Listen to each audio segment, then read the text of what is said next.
स्वागत थर्ड खेलो India winter games में करता हूं। आज ये मौसम और यहाँ का नजारा ये दिखाता है कि हमारे 29 राज्यों और यूनियन टेरिटरी से जो 1500 से ज्यादा खिलाड़ी यहाँ पर आए हैं, वो अपना टैलेंट भी दिखाएंगे, पार्टिसिपेट भी करेंगे, कम्पीट भी करेंगे। और आप में से ही बहुत सारे खिलाड़ी भविष्य में वर्ल्ड चैंपियनशिप से लेकर विंटर ओलंपिक्स तक जाने का अवसर भी मिल पाएगा, ऐसा मुझे पूर्ण विश्वास है। और पूरे देश में अगर पिछले बार विंटर ओलंपिक्स में भारत का प्रतिनिधित्व किसी ने किया था तो किसने किया था? किसी और ने नहीं, हमारे यहीं के local hero Arif Khan winter games में खेलने गए थे। ये भी हमारे लिए एक बहुत बड़ी बात है। भविष्य में और खिलाड़ी आए। मित्रों, माननीय प्रधानमंत्री नरेंद्र मोदी जी ने खेलों को बढ़ावा देने के लिए लगातार हर संभव प्रयास किए हैं। और खेलो इंडिया अभियान प्रधानमंत्री नरेंद्र मोदी जी की एक ऐसी सोच है कि खेलो इंडिया यूथ गेम्स, खेलो इंडिया यूनिवर्सिटी गेम्स और खेलो इंडिया विंटर गेम्स, ये 3 प्लेटफॉर्म ऐसे खड़े किए गए हैं कि इसके माध्यम से हजारों खिलाड़ी हर वर्ष कंपीट करते हैं। और माननीय एलजी साहब को मैं क्या बताना चाहता हूं कि इसी समय खेलो India youth games Madhya Pradesh के 9 शहरों में 5,500 से ज्यादा खिलाड़ी देश भर के वहां पर पार्टिसिपेट कर रहे हैं। और कल उसका समापन भी होगा। तो वहीं पर उत्तर प्रदेश में अप्रैल महीने में खेलो इंडिया यूनिवर्सिटी गेम्स का आगाज होगा। और वहीं पर इन खूबसूरत वादियों के बीच में आज 29 राज्यों से 1500 से ज्यादा खिलाड़ी 5 दिन तक 11 गेम्स में खिलाड़ियों का बहुत बहुत स्वागत और एक बार फिर बहुत बहुत अभिनंदन करता हूं।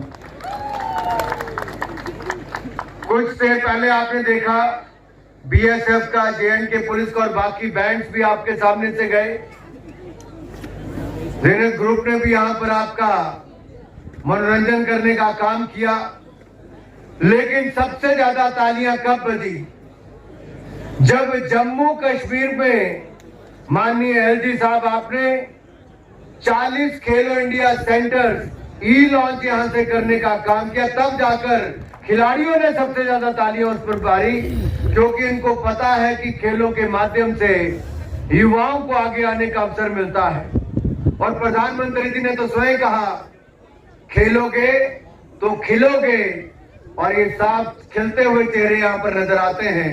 बर्फबारी के बीच में, इस ठंडी हवाओं के बीच में भी आप अपने अलग अलग कंपटीशन में पार्टिसिपेट करने के लिए तैयार हैं। ये हम सब के लिए गौरव की बात है कि उस देश के अन्य राज्य, कई राज्य नहीं कर पाए, जम्मू कश्मीर ने मात्र 3 वर्षों में करके दिखाया।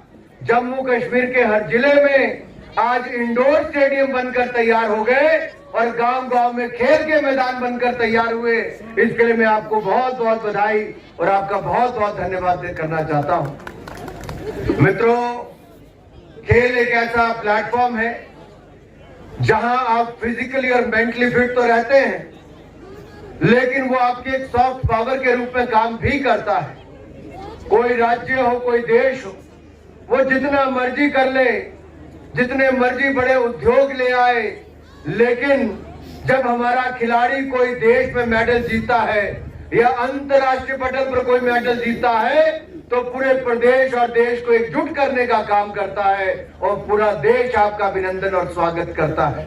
और ये हमने देखा है टोक्यो ओलंपिक्स में, अगर पहला मेडल किसी ने जीता तो हमारी भारत की बेटी मीराबाई चानू ने हमारे भारत के लिए मेडल जीतने का काम किया।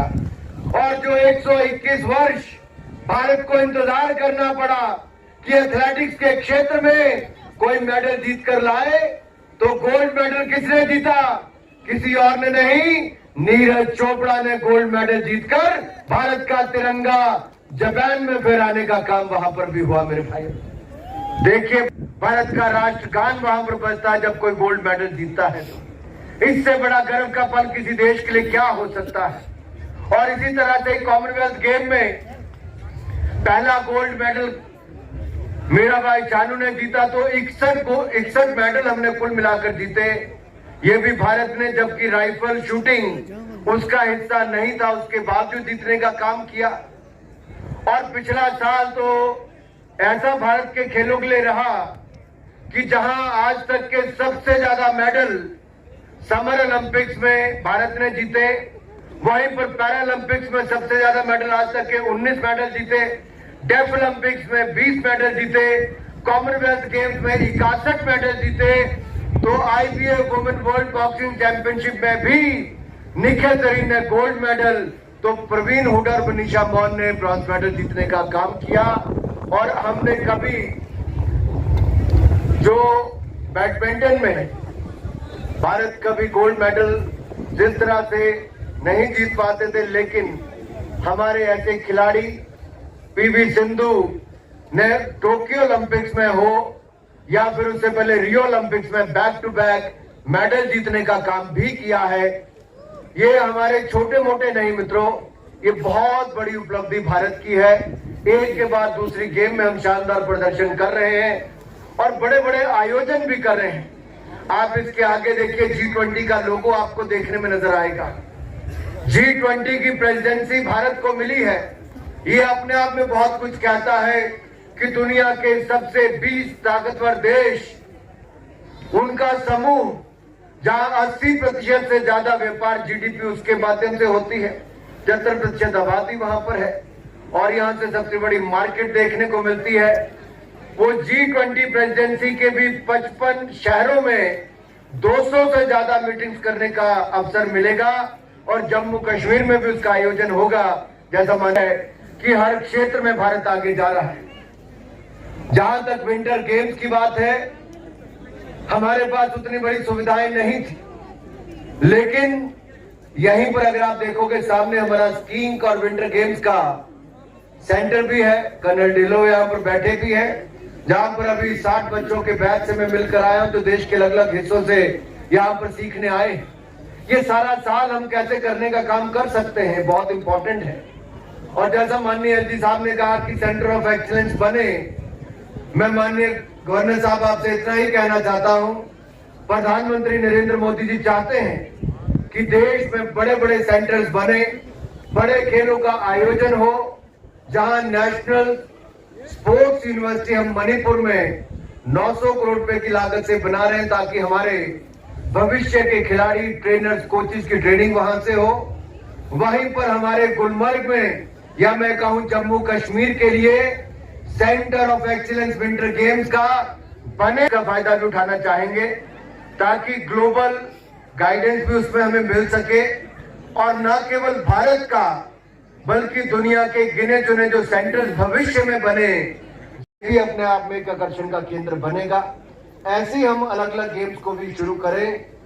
भारत सरकार ने ट्रेडिशनल गेम्स को बहुत बल दिया है और इसमें मलखम हो, योगासना हो, थांगटा हो, गटका हो या फिर कलारीपट्टू हो, इन 5 गेमों को हमने रीजनल से नेशनल किया है। अब इनको इंटरनेशनल करने का काम भी भविष्य में करेंगे, ताकि हमारे स्थानीय खेल अब राष्ट्रीय नहीं अंतरराष्ट्रीय खेल हो सके। उस दिशा में भी हम काम कर रहे हैं। तो आपका ज्यादा समय ना लेता हुआ, ये वादियां आपके इवेंट्स का इंतजार कर रही हैं, आपके कंपटीशन का इंतजार कर रही हैं।